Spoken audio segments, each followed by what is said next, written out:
Bonjour à tous, bienvenue à la revue de presse de journaux paris cette semaine en République démocratique du Congo. Corneille Nangaa échappe à la mort, révèle Africa News. Après avoir mis le plein gaz, l'avion qui a été mis à la disposition de la CENI a connu une brusque crevaison de deux pneus arrière gauche, d'après le témoin et le passager.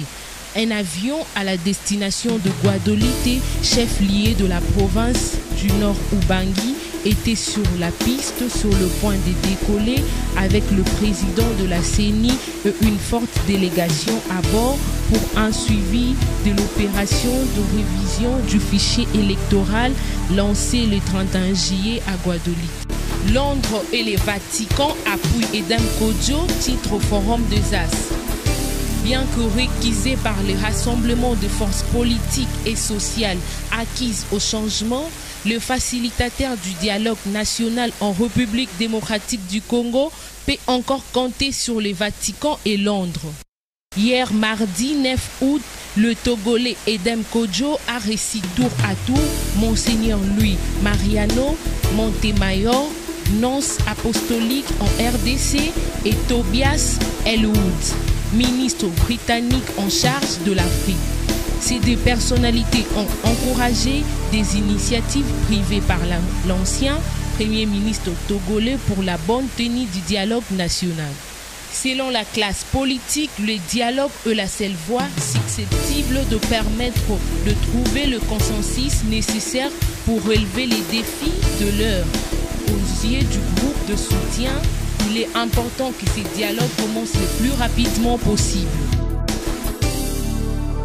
Publication du calendrier électoral, de pression injustifiée sur la CENI, s'exclame Forum des As. Malgré les multiples efforts fournis par la Commission électorale nationale indépendante CENI pour démarrer l'opération de nettoyage du fichier électoral, des pressions sur la publication imminente d'un calendrier électoral fusent. La centrale électorale manque encore quelques ingrédients pour accommoder son mail.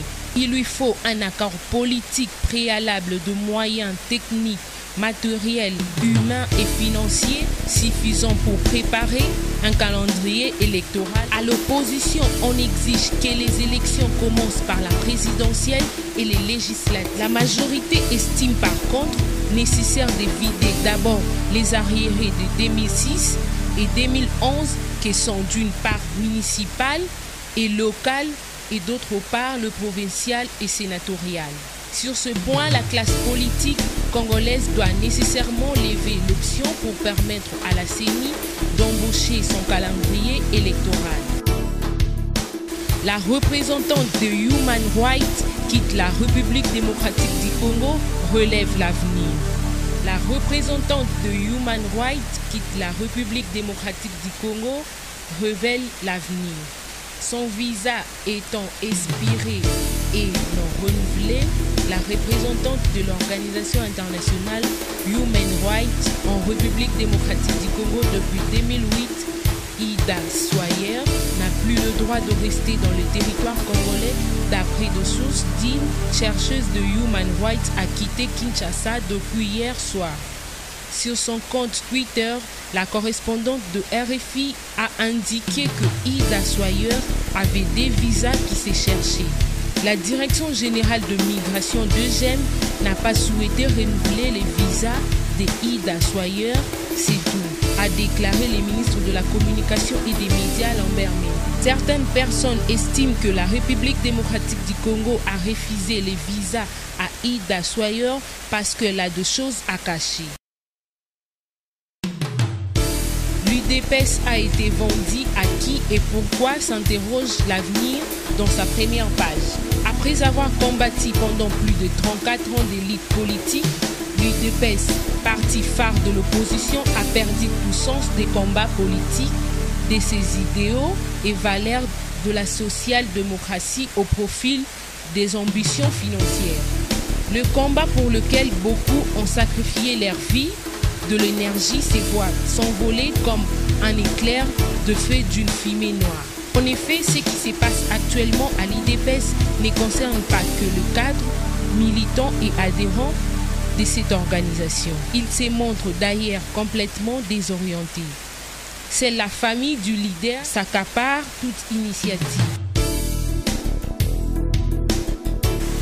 Moïse Katumbi divulgue l'agenda de Kabila, précise Africa News que le candidat G7 déclaré à la présidentielle de l'actuel chef de l'État n'a pas l'intention d'organiser l'élection présidentielle. Kabila tiendrait selon lui à la tenue du dialogue qui déboucherait sur la mise en place d'un gouvernement au pays à l'issue de laquelle il modifierait la constitution pour se maintenir au pouvoir. Restons dans le même chapitre, Moïse Katumbi sur compte Twitter info@moisekatumbi.com explique comment prendre ces mêmes discours du chef de l'État à Béni le 7 août 2016. Le président s'est félicité d'appartenir à une génération qui a libéré les pays et installé la démocratie. Alors que dans ces mêmes discours, qu'il puisse dénigrer et jeter l'opprobre sur nos aînés qui ont lutté avec constance pour cette démocratie simplement parce qu'ils partagent par ses opinions et refusent de le soutenir dans leur devise. Loin de faire preuve de sagesse et de contribuer à l'unité nationale tant recherchée, de tels propos risquent d'opposer nos compatriotes et de diviser davantage le pays.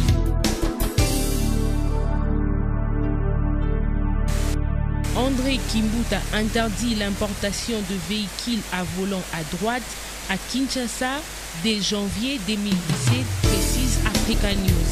La nouvelle a longtemps circulé sur toutes les lèvres à Kinshasa. Le week-end dernier, à la faveur du compte rendu du Conseil du gouvernement provincial à Kinshasa, rendu par sa porte-parole Thérèse Olenga, a décidé l'interdiction de l'importation de véhicules à volant à droite. Cette décision entrera en vigueur à partir de janvier 2017.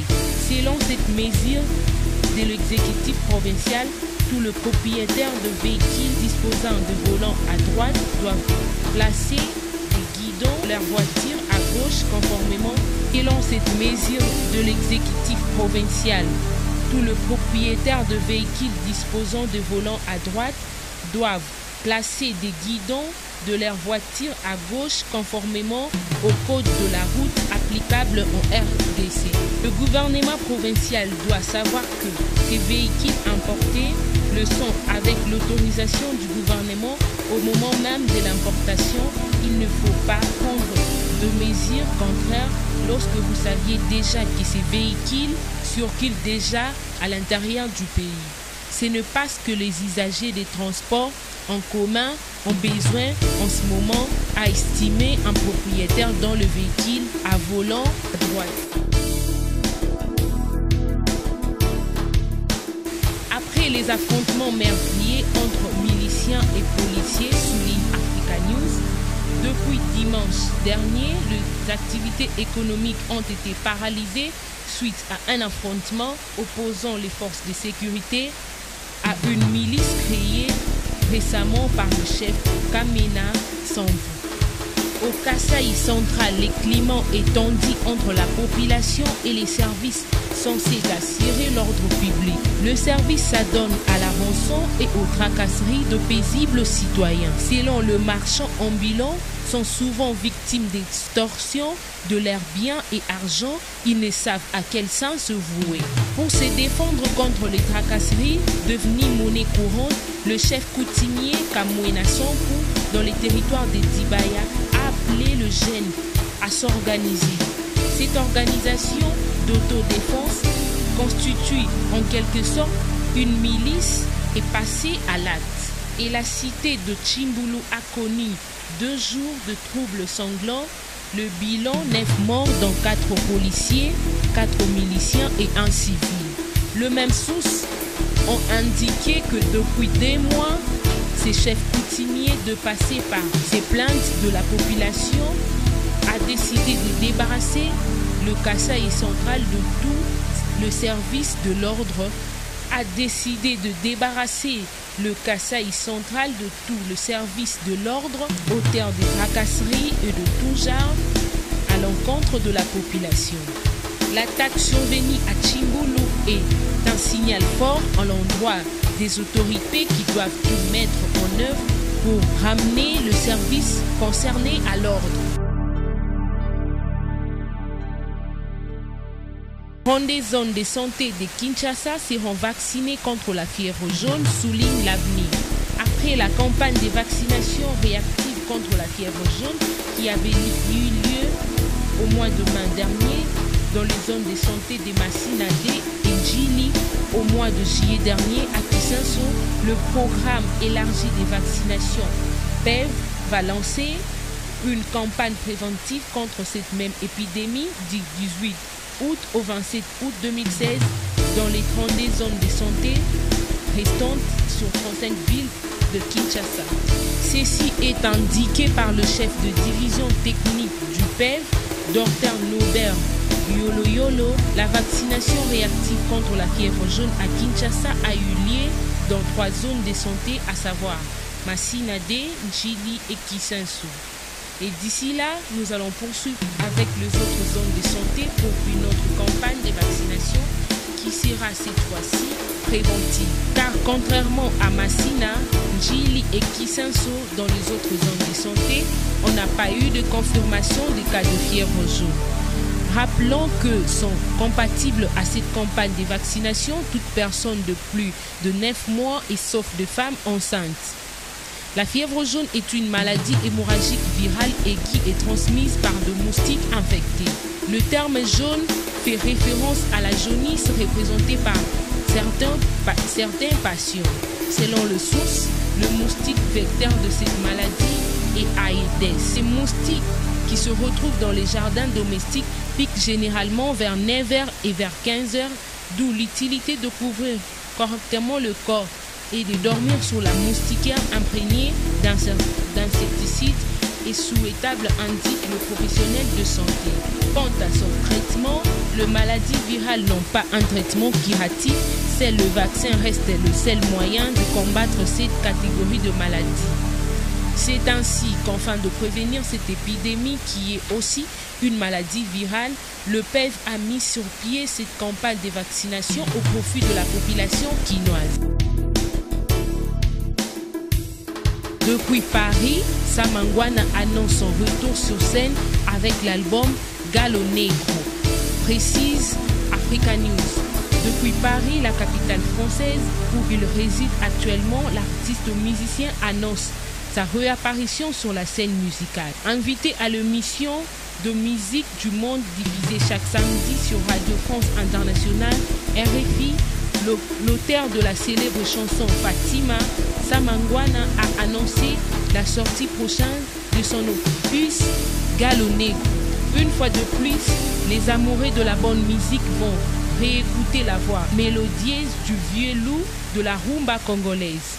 Samangwana, après des années d'absence sur le marché du disque au cours de l'émission Musique du Monde diffusée chaque samedi sur Radio France Internationale RFI, l'artiste a promis un travail remarquable de métissage dans sa prochaine œuvre musicale. Samangwana a renseigné qu'il prévoit pour son public de sonorités caribéennes, brésiliennes, chantées à la fois en lingala, swahili, français et portugais. Samangwana avait successivement évolué dans différents groupes ayant bougé de nombreux Congolais à travers Afriza International de Pascal Tabouley, Dissénier Rochero, Festival de Maquisard et le tout-puissant OK Jazz de Franco Luambo Makiadi. Une fois parti en Afrique de l'Ouest, Mangwana a connu un succès international avec des titres tels que Georgette, Estiquin, Susanna Koulibaly, Fatima et autres. Depuis lors, il a regagné sa mère patrie, puis plus précisément la ville de Luanda où il évolue. Depuis lors, il a regagné sa mère patrie, plus précisément la ville de Luanda où il évolue avec un groupe de musiciens de la télévision angolaise. Lita Bembo revient en force avec Air Show Bibliothèque, souligne l'avenir. Air Show Bibliothèque est une nouvelle retrouvaille de Libet Gabi Lita Bembo Kolo Kwanga qui est revenu à Kinshasa après avoir passé plus d'une décennie dans le vieux continent. De l'autre côté de la Méditerranée, le vieux Libet n'est pas parti en aventure. Durant son séjour là-bas, il s'était inscrit dans une école pour poursuivre le cours de sonorisation et de réalisation. Il en est sorti avec des documents probables qui lui permettent désormais à prendre une part active dans la nouvelle technologie. Il vient de relancer les activités de son groupe de Stukas, qui en effet est une véritable bibliothèque de la tribu Ekonda. En ce qui concerne la base de ses activités, Lita Bembo a installé en son domicile sur rue Chouapa, numéro A33, au quartier Matongé dans la commune de Kalam. En Gabon 2017, l'avenir précise un trio arbitral congolais désigné pour le match Malawi-Swaziland. La CAF, Confédération africaine de football, vient de désigner un trio arbitral congolais pour le match Malawi-Swaziland du 4 septembre 2016 au stade Kamuzu Stadium.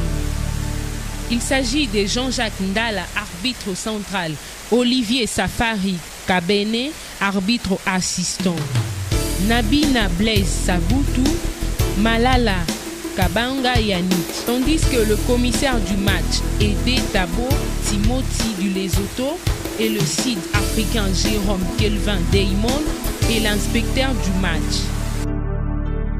Cannes 2017. Le suspense élevé.